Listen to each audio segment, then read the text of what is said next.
그러면 이 PFPS, 아까 전에 앞쪽에서 용기 선생님께서 부하 관리를 음, 한다라고 얘기해 주셨는데요.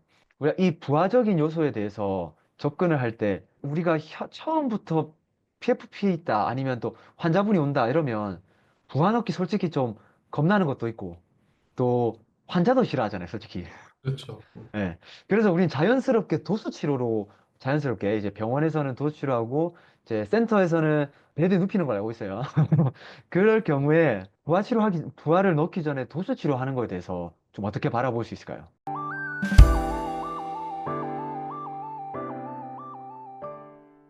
사실 우리가 이 PFPS의 근본적인 메커니즘을 잘 모르잖아요. 네네. 그래서 막 어떤 치료를 뭐 하면 좋을 것이다라고 우리 사실 장담할 수가 없긴 한데 그 CPG에서는 되게 강력하게 얘기하기 뭐라고 권고하냐면 도수치료 하지 말라 그래요.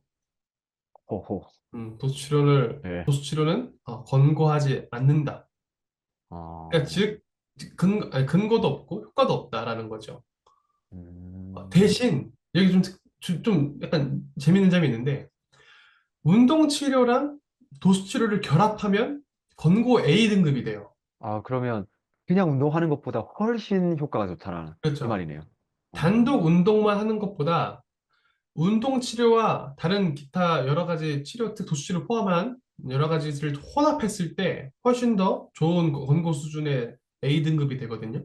그 음, 얘기는 이게 과학적인 근거도 뒷받침된다는 얘기이기도 하고 음, 우리가 사실 이게 PFPS뿐만 아니라 대부분의 질환이 마찬가지예요. 뭐 단독 운동보다는 어떤 혼합 치료가 훨씬 더 경과가 좋잖아요. 네네. PFPS도 마찬가지예요. 음, 도수 치료만 가지고 내가 이 무릎 통증을 해결하겠다 하면은 사실 절대 불가능합니다. 그냥 운 좋아서 운 좋게 음, 자연사가 의해서 좋아지는 음, 게 아니고서는 운동이 반드시 필요해요. 음. 그리고 운동을 할 거면 이왕이면 도수치료랑 같이 결합해서 하면 더 좋은 효과를 낼 가능성이 높다라는 걸 우리가 환자한테 교육을 해야 돼요. 음, 저 아무래도 무릎이 아프면 사실 움직이기 싫잖아요. 제 개인적으로 봐도 이제 무릎 PFPS에 확 올라올 때 있거든요. 그 음, 예민한 날에는 진짜 이 평지 걷는 건 그나마 좀 양호한데 이 음, 계단 보는 순간 진짜 맞아요, 맞아요. 솔직하게 말하면 저 진짜 심호흡하고 내려가거든요. 아, 너무 맞아요. 아파가지고. 그러니까 그 정도로 아프다 보니까 움직이기 싫어지거든요. 음, 그래서 사실 운동보다는 누군가 이제 좀 주물러 줬으면 좋겠고 또는 음, 뭐 전기 치료 받고 이런 패시브한 이 수동적인 치료를 받고 싶어 하는데 근데 음, 그거는 권장사항이 좀 이제 떨어질 수 있다는 그죠. 거네요. 저도 조금 알아보고 이제 또 환자분들을 만날 때는 많은 분들이 또 테이핑 많이 하잖아요. 그죠. 예.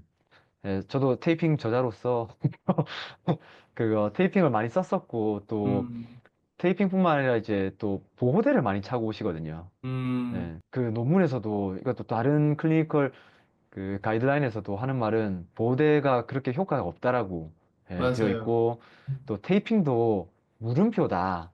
효과 있다 없다. 효과 있기는 하다라고 돼 있기는 해요. 음, 근데 다들 하는 말이 단기적인 요소에서 효과 있다. 근데 장기적으로 봤을 때는 뭐 사실 알 수 없었고 또 저도 진짜 재밌게 본 게 뭐였냐면 이런 이제 서포트하는 어시스턴스들이 모달리티들이 기능을 회복하는 데 좋았대요. 음, 근데 통증에는 효과가 없었다란 말도 있어요. 음, 그러니까 어떻게 보면 통증에 효과는 없지만 다시 운동할 수 있게는 또 효과적이라고 할 수 있잖아요. 음, 예. 그리고 또 환자 입장에서는 나 뭐 해줬네? 약간 그죠, 그죠. 선물 받은 느낌도 있고 치료받은 느낌이 있기 맞아요. 때문에 그런 요소들 때문에 사실 많이 썼었고 또 음, 효과를 봤었는데요. 근데 결국에는 이제 아까 용 교수님께서 말씀하신 것처럼 이 부하를 넣을 수 있게 그리고 우리가 해야 되는 거는 부하를 넣을 수 있게끔 도와줘야 되는 거잖아요. 그러니까 그 요소에서 모달리티를 사용한다, 뭐 도수 치료를 사용한다, 다양한 뭐 전기 치료든 이런 것들을 사용하시는 건 권장이 되지만 사실 그 단독적으로 이 무릎 보호대가 효과적입니다. 뭐 발목 보호대가 효과적입니다. 이런 것들에 대해서는 조금 주의해서 적용할 필요가 있다라고 좀 추가할 수 있겠네요. 그렇죠. 그러면 운동 같은 경우에도 앞쪽에서도 저희가 얘기하기로도 뭐 특정 운동이 더 효과적이다 이런 건 없었는데 그래도 네. 그래도 좀 재활할 때, 왜냐하면 그냥 하세요보다는 사람들은 이거 했으면 좋겠어요라는 게 있다 보니까, 네, 음, 무엇을 했으면 좋겠어요라는 게 있으니까, 그 중에서 조금 간편하게 할 수 있는 그런 요소들은 또 무엇이 있을까요? 그 CPG에서도 뭐라고 얘기하냐면 VMO만 그러니까 우리 얘기했던 내측 대퇴사적인 섬유만 선택적으로 활성화하거나 뭐 강화하거나 하는 방식은 되게 구시대적이라고 얘기를 하거든요. 네, 비효율적이고 그래서 CPG에서는 뭐라고 얘기하냐면 어, 어차피 우리는 환자를 운동에 노출시킬 수 있는 노출시켜야만 되는 상황이 돼요. 선택지가 음, 없거든요. 뭐 음, 수술을 할 것도 아니고 계속 주사를 음, 맞는다고 좋아질 것도 아니고 우리가 음, 정확히 이게 왜 아픈지는 알 수 없지만 어쨌든 운동을 통해서 건강이 증진되면 많은 긍정적인 결과를 얻을 수 있다는 그 근거로 우리가 운동을 시키는데 나는 뭘 해야 될까? 내가 무슨 운동을 해야 될까라는 그런 클라이언트들의 니즈가 있을 거란 말이에요. 네, 근데 우리가 전문가인데 그냥 그거 아무거나 하세요 하면은 클라이언트 입장에서 뭐 네, 이게 무슨 전문가 이렇게 얘기할 수 있단 말이에요. 음, 그리고 대부분의 환자나 어떤 고객은 다 자기 손에 딱 맞는 장갑 같은 치료를 원해요. 그래서 음, CPG에서 권고하는 사항은 대퇴사두근 운동과 반드시 엉덩이 운동을 같이 조합해서 사용하라고 얘기해요. 음, 둔근 운동을 조합해서 특히 사용해라 라고 음, 얘기해요. 아마 그 이유가 아까 말씀드렸던 대로 그 대부분의 무릎 질환이나 뭐 고관절 질환도 마찬가지고 통증이 있으면은 근육에 위크니스가 오거든요. 음, 그래서 그냥 그 사후 처리이긴 하지만 어쨌든 뭔가가 더 강화됐을 때 무릎에서 가해지는 그런 부담도 좀 줄어들 수도 있고 뭐 그런 여러 가지 기계적 어떤 아까 말씀드린 기계적 메커니즘이 명확하진 않지만 그래도 우리가 할 수 있는 건 해봐야 되잖아요. 네네. 그래서 우리가 엉덩이 근육 운동, 강화 운동을 좀 반드시 그런 모든 운동의 시퀀스에 포함시킨다면 그래도 이것도 권고되는 방식이기도 하고 좋은 좀 긍정적인 영향을 가질 수 있을 것 같아요. 어떻게 보면 그 VMO랑 글루티우스 메디우스를 키우는 운동들이 결국에는 효과가 얻어 걸릴 수도 있었다는 거네요. 어떻게 보면. 그렇죠. 그 그게 했다는 것 실제로 자체가. 그것 때문에 좋아진 건 아니겠지만 그렇죠. 예. 그 과정에서 좋아졌을 수도 있겠죠. 음, 그래서 어떻게 보면 약간 그게 효과적으로 됐기 때문에 그렇다고 생각할 수 있지만, 근데 사실 생각해 보면 그 VMO를 자극한다라는 운동과 또 글루티우스 메디우스를 운동하는 운동들은요, 생각보다 끝범위 많이 가야 돼요. 음, 예. 그러다 보니까 아무래도 우리가 그 근육 사이즈 키울 때 그냥 여기서 깔짝깔짝거리는 것보다 진짜 최대한 늘렸다가 그죠, 이 그죠. 스트레칭 쭉 시킨 다음에 그래서 쭉 당겨와야 또 아, 심지어 이거를 천천히 하면 이제 스트렝스 운동이라고 그죠, 하잖아요. 그죠. 예. 그러니까 그쪽을 타겟했다라는 운동 자체가 부하를 어쩔 수 없이 원래 많이 넣어야 되는 부분이고 음, 또 헬스라는 것 자체가 사실 최대 수축과 최대 이완을 한 상태에서 왔다 갔다 하는 거다 보니까 효과적일 수밖에 없겠네요, 진짜. 그렇죠, 그렇죠. 어쨌든 네, 움직였으니까 그렇죠. 그거야말로 음. 무브먼트 옵티미즘이죠. 아, 그렇죠. 그래서 이런 요소들이 그 VMO랑 또는 이제 글루티우스 미디우스라고 하는 그 친구들만 강조하기보다는 진짜 다양한 운동들, 뭐 사실 뭐 간단하게 얘기하면 스쿼트도 이해할 수 있을 거고, 또 음, 뭐 클램쉘도 될 거고요. 음, 또 요새 그 핫한 운동 있잖아요. 그 힙 어브덕션, 엉덩이 막 벌리는 거. 음, 예, 애프리 운동도 좋고, 뭐 힙 스러스트, 다양한 운동들. 어떻게 보면 헬스장 가면 기본적으로 있는 기구들이니까, 그렇죠. 예, 헬스장이 어떻게 보면 어, 그 PFPS를 낳는 최고의 장소가 될 수도 있겠는데요. 그렇죠, 그렇죠. 네. 확실히 운동이라는 게 도움이 많이 된다는 걸 좀 느껴지고요. 음, 또 아까 전에 선생님께서 말씀하신 거에 조금 추가를 하자면 진짜 이 교육이라는 게 참 중요한 것 같아요. 맞아요. PFPS는 저도 사실 어떻게 보면 20살 때부터 이걸 아팠거든요. 음, 그때 제가 MRI, 엑스레이, 제가 군대 있을 때 사실 이 증상이 있어서 모든 음, 걸 다 찍어봤어요. 진짜 CT, 엑스레이, MRI, 군대에서 찍은 게 아니라 밖에서 나와서 찍었는데 음, 완전 말끔하대요. 예. 맞아요. 그러다 보니까 엄청 답답했어요, 저는.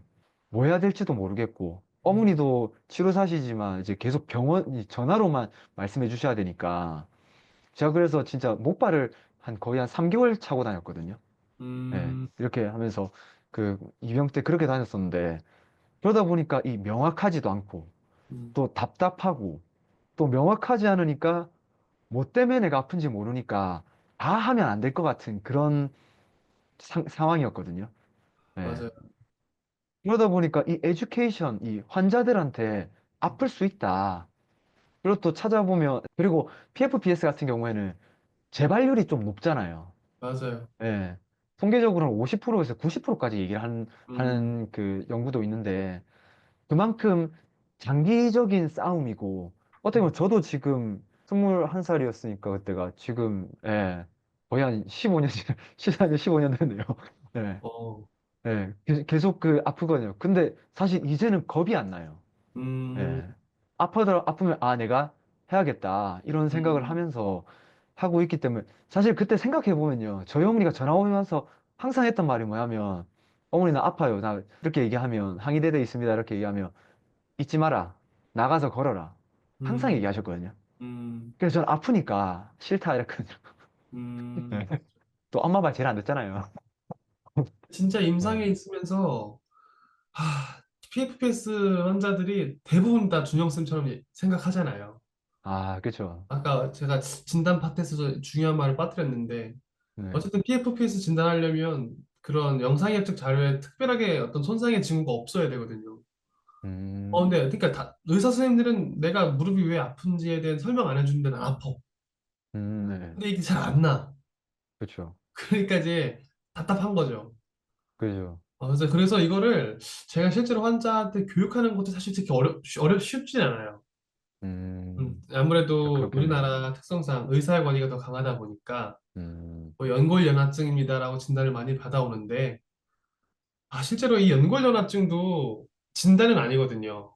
음, 연골연화증이 가장 많이 언급이 되긴 하지만 사실 연골연화증은 어떤 결과인 거지 이거를 일으키는 원인은 아니었을 거예요.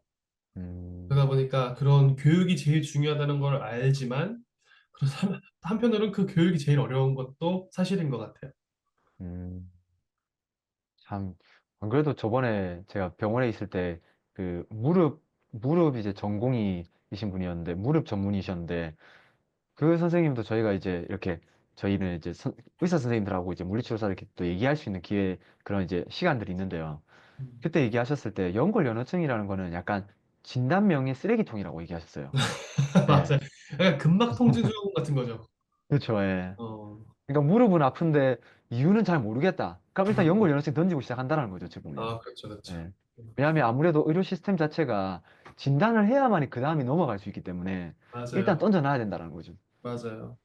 그래서 그런 이제 시스템적인 요소도 아무래도 한몫을 하기 때문에 음, 참 이 진짜 말씀하신 것처럼 어려운 요소도 분명히 있고 또 이거는 진짜 저희 팟캐스트를 통해서 환자분들도 좀 많이 보셨으면 좋겠네요. 이거에 대해서는 진짜.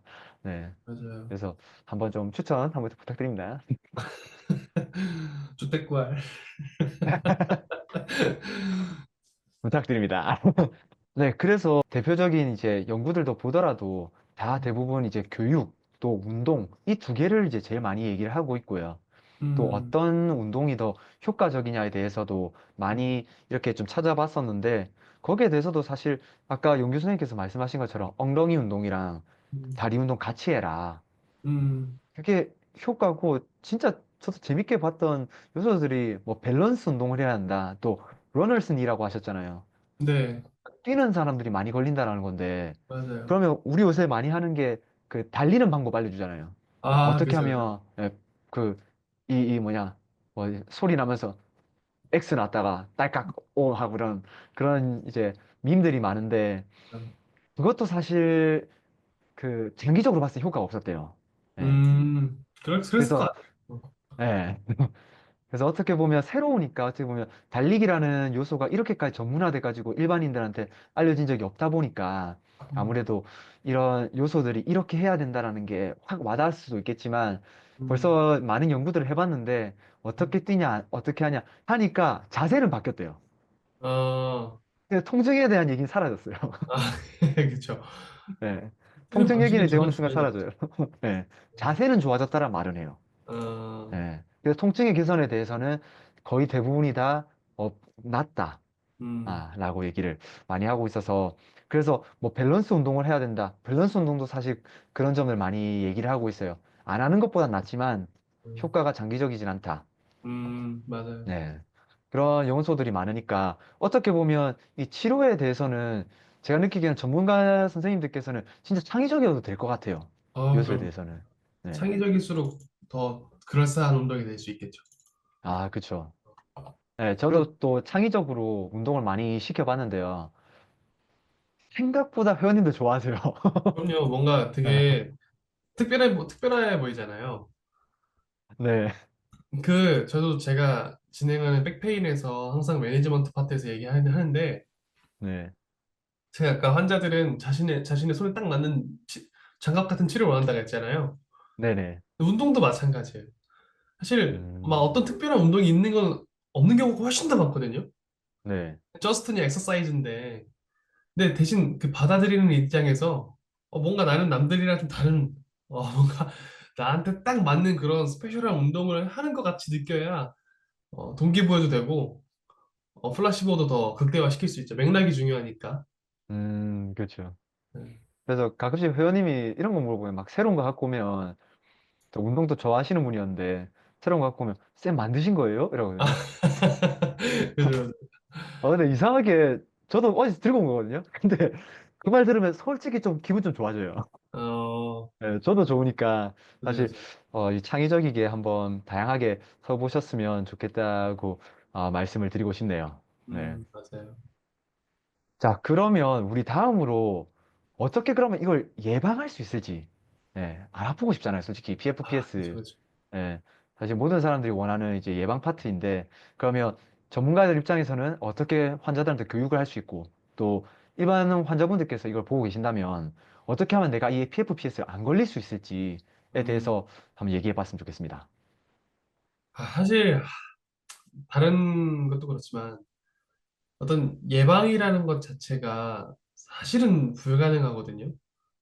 아, 그러니까 예방이라는 개념을 내가 거기서 안 걸려야지가 아니라 내가 이 유병률에 있어서 조금 더 자유로워져야지라는 개념으로 좀 가야 되긴 하거든요. 음, 만약에 예를 들어서 내가 디스크를 예방해야지 한다고 이 사람이 평생 동안 디스크가 안 걸리지 않는단 말이에요. 그러니까 운이 음, 없으면 유전력에 의해서 많이 걸리게 되는데 그런 것처럼 PFPS도 약간 건강 자체의 측면일 가능성도 되게 높아요. 그 통증의 상태를 결정하는 것은 부품의 상태가 아니라 건강이다라는 얘기가 있거든요.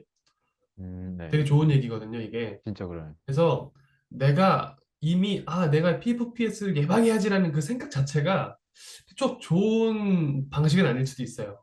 왜냐면 내가 그걸 인지하고 있다는 거니까.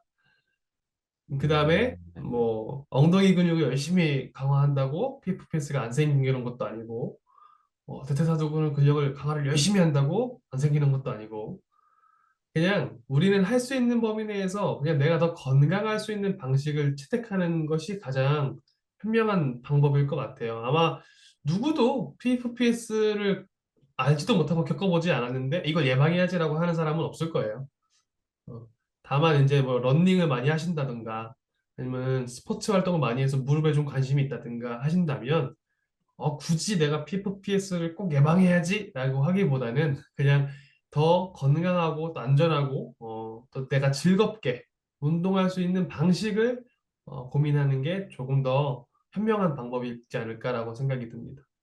음, 진짜 이 예방하기에는 어려운 요소들이 많다.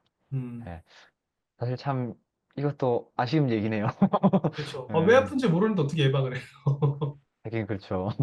원인을 모르는데 어떻게 예방을 해요? 음. 근데 어떻게 보면 예방이라기보다는 걸리더라도 겁을 안 먹고 보낼 수 있는 게 사실 어떻게 보면 더 중요한 요소인 것 같네요, 이 요소는. 그렇죠. 또 저희 예방에 대해서도 항상 관심이 많다 보니까 이- 아무래도 이 PFP가 참 재밌었던 게 제가 이제 요소들이 있다 보니 저도 자료를 항상 찾아보던 요소였거든요. 음, 근데 생각보다 많이 안 나와서 항상 아쉬웠었는데 근데 그 중에서도 이제 저도 좀 재밌게 봤던 연구 중에 하나가 예방을 할 수 있나요?라는 연구가 있어요. 아, 제목이에요? 예, 예. 본 할 것 수 있냐, 같은데? 이제, BJSM에서 나온 이제 그 연구인, 스포츠 의학에서 나온 이제 연구인데요. 본 것 같은데. 예, 거기서도 하는 말이 그 효과 있었다라고 하는 거는 진짜 그 좀 저품질이라 해야 되나? 좀 음, 신뢰도가 낮은 연구에서는 이 어떻게 뛰는지 그리고 또 브레이스를 차는 게 효과적이었다라는 말은 있지만 근데 음, 대부분이 효과를 볼 수 없었다. 예, 특히 이 연구 같은 경우는 어떻게 뛰는지에 대해서 연구를 했었던 건데 이렇게 뛴다 저렇게 뛴다 이런 거에 별로 효과 없었다라고 말씀을 그 언급을 하고 있고요. 음, 또한 그래도 이 스트레칭이라고 하죠. 정적 스트레칭. 그리고 어떻게 뛰어야 되는지 이런 방법들을 적용하고 했을 때는 그래도 효과 본 논문이 몇 개 있더라라는 얘기는 해요. 음, 근데 이게 장기적으로 봤을 때 효과 없다라고는 말을 하지만 그 예방을 할 수 있다는 요소에 대해서 직접적으로 할 수 있습니까? 라는 질문을 했을 때는 아쉽지만 어렵다. 음, 네. 라고 얘기하고 있어서 참 아쉬운 부분인 것 같아요. 그러면 그럴 때는 그때는 사실 솔직히 그때부터는 이제 해야 되는 게 예방을 해야지 보다는 걸렸을 때 어떻게 해야지에 대해서 자신감을 갖는 게 어떻게 보면 더 현명한 접근법이 아닐까라는 생각이 좀 드네요. 음. 바르라고 하는 네. 스포츠의학 권위자분이 계세요. 음, 근데 그분이 2019년인가? 어떤 심포지엄에서 특히 무릎은 그분 원래 주제는 ACL이었거든요. 네네. 근데 이것들은 부상을 예측할 수가 없어요. 그다음에 음, 부상을 예방하기도 되게 어려워요. 음, 다만 우리는 이 부상을 발생하기 위한 확률을 조금이라도 감소시키는데 좀 집중을 해야 된다라고 음, 그런 식으로 얘기를 하거든요. 저처럼 음, 우리는 이게 특히 이제 ACL은 사실 원인이 명확하잖아요. 근데 그렇죠. PFPS는 사실 원인이 명확하지도 않아요. 그래서 음, 이거를 예방하려고 하기보다는 준영 쌤이 말씀하신 것처럼 만약에 내가 운이 없어서 여기에 속하는 환자가 됐다면 너무 걱정하지 않고 잘 대처할 수 있는 방식을 고민해 보는 게 더 좋은 방법인 것 같아요. 음. 맞아요. 진짜 저도 사실 지금 14년째 이렇게 달고 다니면서 느끼지만, 예, 진짜 근데 진짜 많이 바뀐 거는 뭐냐면 자신감이 많이 좋아졌어요. 음, 예. 특히 이제 치료사가 되고 나서 더 확고하게 제가 믿게 됐고요. 예. 좀 그렇기 때문에 사실 제 인스타그램을 보시는 분들은 아실 거예요. 제가 달리기를 계속 올리거든요. 그 매번 음, 올리는 게 아니라 한 두세 달 있다가 또 올리고 하는데요. 음. 올릴 때마다 보면 이 예리하신 분들은 아실 수 있는데 관심 좀 가져주시고요. 자, 보면 처음엔 제가 3km를 뛰어요. 음, 왜냐면 3km가 제일 안 아플 때예요, 제가. 음, 근데 거기가 신기하게 그 넘어가면 아파요. 음, 근데 그거를 제가 일부러라도 3km에서 좀 푸시를 하거든요. 이렇게 좀 꾸준히 연습하다 보면 5km까지 뛰어내요. 그러고 나서 또 연습을 해가지고 7km 올리거든요. 음, 그렇게 해서 10km를 찍으면 항상 또 쉬어요. 음, 네, 더 해야 되는데 솔직히 좀 귀찮아요. 음. 예. 왜냐면 또 10km 넘어가면 시간 자체가 아, 1시간 이상 그렇죠. 넘어가기 어, 때문에 아무래도 저도 또 제 할 일이 있다 보니까 안 음, 하게 되는데 근데 이 10km까지 올리는데 제가 보통 한 달 반 정도 걸리거든요. 어, 예. 근데 안 아프냐라고 얘기하면요. 진짜 많이 아파요. 예. 진짜 계단 못 걷거든요. 처음 음, 제가 이 시도를 할 때는. 근데 딱 그날 지나고 한 이게 통증이 보통 이틀에서 3일 가더라고요. 이제 음, 3일 지나고 나면 안 아프잖아요. 그러면 아 다시 이제 강화해야 될 시간이 왔네라고 하면서 전 음, 가요. 예. 음, 근데 만약에 아팠으면 제가 그냥 계속 피했겠죠. 음, 그래서 로딩을 이제 저는 약간 이렇게 제가 제 자신을 믿으니까 이렇게 하는 거지만 그게 아닐 경우에는 좀 환자분들하고 이제 또 협상도 하셔야 될 거고 또 환자들 입장에서는 내가 할 수 있는 거를 고민하는 게 또 중요하니까 거기에 음, 맞춰서 진행해 주시면 될 것 같습니다. 음. 네. 그렇다면 이 PFPS 걸렸는데 그러면 지금 뭐 예방도 안 되고 뭐 운동도 뭐 마음대로 해도 된다. 그러면 뭐 치료 안 해도 되는 거 아니에요? 그러면? 그렇게 생각하실 수 있을 것 같아요. 어, 그렇죠. 네. 사실 어려운 부분이죠. 근데 이거를 사실 치료라기보다는 뭔가 치료하면 다 나아야 될 것 같잖아요. 네. 근데 치료라기보다는 관리의 차원에서 생각하셔야 될 것 같아요. 음, 관리의 차원. 음, 사실 갈 때 기대 자체가 또, 이제 앞으로 더 이상 안 아파야지. 그거를 음, 생각하고 가는 분들이 사실 대부분일 거고. 예. 그래서 저는 거기에 대해서 저희 어머니가 항상 얘기했던 게 참 항상 와닿는 게 뭐냐면 통증을 나쁘게 생각하지 말라 하시거든요. 예. 선구자시네. 예. 음, 제가 이거를 진짜 제가 초등학교 때부터 들었어요. 예. 음, 제가 자란 데 자체가 저희 어머니 치료실에서 자랐거든요. 예, 제가 어머니를 어, 너무 좋아해가지고, 음, 예. 그래서 어머니 치료실에 거의 있었는데, 항상 옆에 있으면 아픈 거를 나쁘게 생각하지 말라고 하세요. 예. 음, 그러니까 그게 사실 지금도 어머니가 치료하시고 계세요. 지금 35년 차, 36년 차신데, 어, 계속 그 얘기를 하세요. 예. 음, 그러니까 그걸 신호라고 받아들이고 움직이면 안 되겠다의 신호가 아니라 내가 무엇을 해야겠다. 내 몸을 다시 바라보는 신호로 받아들여라. 라고 얘기를 하셨거든요.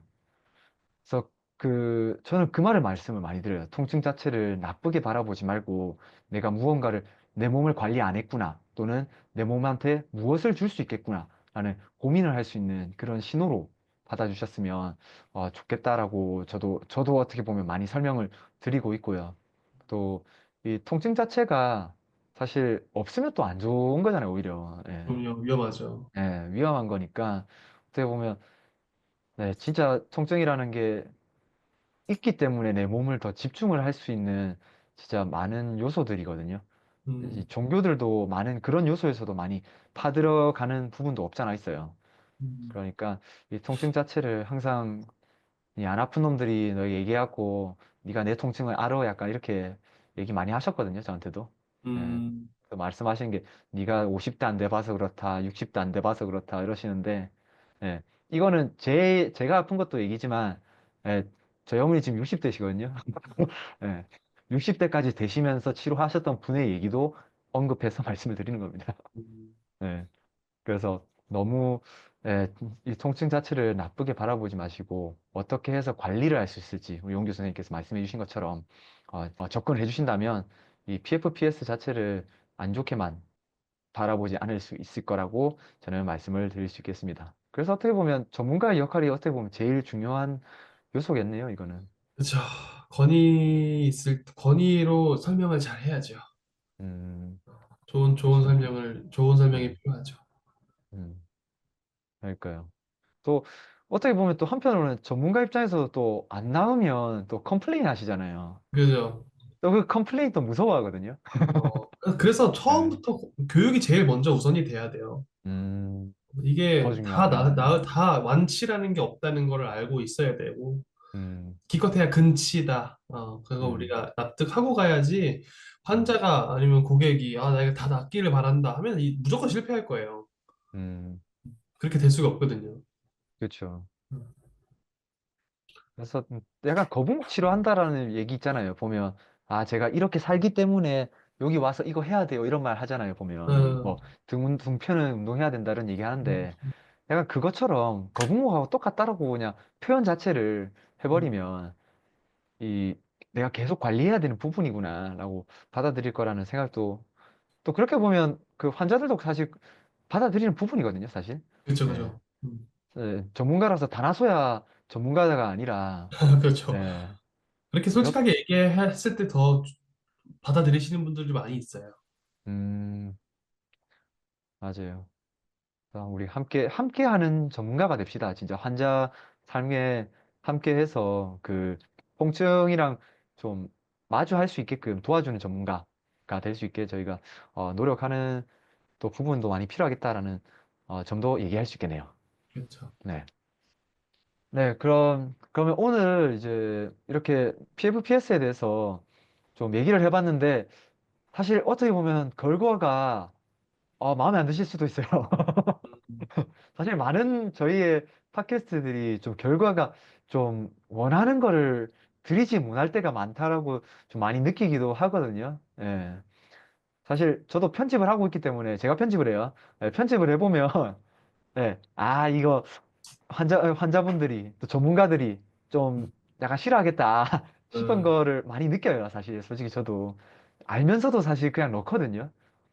왜냐하면 진짜 답이 없어서 그래요. 아직까지도 찾아가고 있는 부분이고, 또 하지만 또 저는 동시에 좋게 생각하는 부분이 뭐냐면 그렇기 때문에 전문가가 존재한다라고 생각을 해요. 그래서 이 뭔가 결과가 안 나서 아쉽긴 하지만 그래도 우리가 창의적으로 계속해서 환자분들과 함께 할 수 있는 게 함께 해야만 하는 게 PFPS니까 이 요소에 대해서는 우리 PFPS에 대해서 우리가 그냥 막말로 하는 것보다는 이 과학이 이렇게 얘기를 하고 있고 또 경험이 이렇게 얘기를 하고 있으니까요. 이 요소들을 잘 이제 캐치를 하셔서 그 환자가 씹어 먹을 수 있게끔 소화할 수 있게끔 전문가님들께서 좀 씹어서 넣어주신다면 저는 저희 PFPS가 효과적으로 관리가 될 수 있을 거라 생각하고 저희 팟캐스트가 그 점에 대해서는 도움을 드릴 수 있지 않을까라고 말씀을 드릴 수 있을 것 같습니다. 네, 이 PFPS 이 어려운 주제였는데 또 함께 해주셔서 용기 쌤 너무 감사합니다. 네, 감사합니다. 네.